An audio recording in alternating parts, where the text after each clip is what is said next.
This is Roy Nicour from J. Joseph Salon and Spa, and this is about the best hairbrush for thick and relaxed hair. There are a lot of wonderful options out there when it comes to brushes. I'm going to share with you 3 options that you will use on a constant basis for different reasons. The number one would be a paddle brush or a detangling brush.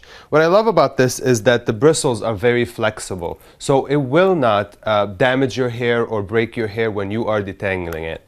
Also, I would always recommend using some type of leave-in cream or a detangling spray to be able to make it a lot easier and keep the integrity of the hair. The second brush would be a denim brush. What I love about this is that the bristles are kind of made of that rubbery material, so it gives you that tension that you're looking for to smooth the hair. What I would recommend with this is don't use big sections. Let the brush kind of do the work and don't pull too much. So a little tension, smaller sections, let the brush do the work and it will smooth it out very well.